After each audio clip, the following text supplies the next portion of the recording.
முருடேஸ்வரன் சொல்லிட்டு கர்நாடகாவில் ஒரு டெம்பிள் இருக்கு. ஆமா. எல்லாருமே வீடியோஸ் போட்டாங்க. நான் அது யூனிக்காக என்ன அளவு பண்ண முடியும்னு சொல்லிட்டு விஎஃப்எக்ஸ் பண்ணி சிவன் கண் திறந்து விட்டேன் நான் அந்த இடத்துல. ஸோ டெம்பிள்ஸ் பொறுத்த அளவுக்கு அந்த டைமில் 2021-22 பெருசாக யாரும் ட்ரோன்ஸில் ஷூட் பண்ணலை. அதனால லக்குன்னு கூட சொல்லலாம். எல்லாருமே கேமராஸ் மூலியமாக கொஞ்சம் லாங் ரேஞ்சில் டிஃப்ரெண்ட் லென்ஸில் தான் பார்த்துருப்பாங்க. அந்த டாப் ஆங்கிள்ங்கிறது யாருமே கிடையாது. ஸோ அந்த டைமில் எனக்கு முன்னாடி பண்ணிட்டாங்க, கொஞ்சம் பேர் பண்ணிட்டாங்க. பட் ஆனால் ரீச் இல்லை. எனக்கு வந்து சினிமோட்டோகிராஃபி தெரியும் அப்படின்றனால அதை வந்து ட்ரோனில் இம்ப்ளிமெண்ட் பண்ணும்போது நல்லா க்ரியேட்டிவாக இனோவேஷனாக ஷார்ட்ஸ் எடுக்க முடிஞ்சிச்சு. ஸோ அது வந்து மக்கள் வந்து நல்லா ரெஸ்பான்ஸ் கொடுத்தாங்க இன்டர்நெட்டில். சிவராத்திரி டைமில் முருடேஸ்வரன் சொல்லிட்டு கர்நாடகாவில் ஒரு டெம்பிள் இருக்கு. எல்லாருமே வீடியோஸ் போட்டாங்க. நான் அது யூனிக்காக என்ன அளவு பண்ண முடியும்னு சொல்லிட்டு விஎஃப்எக்ஸ் பண்ணி சிவன் கண் திறந்து விட்டேன் நான் அந்த இடத்துல.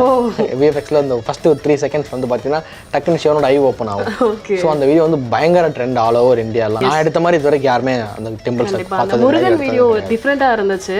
அந்த கோபுரத்துல இருந்து முருகனை நீங்க பாகுபலி மாதிரி காமிச்சிருந்தீங்க. சீரியஸாவே சூப்பராக. அந்த மாதிரி கடவுளை எந்த மாதிரிலாம் ஹீரோவாக காட்டலாம் அப்படின்ற மாதிரியான ஒரு ஐடியா.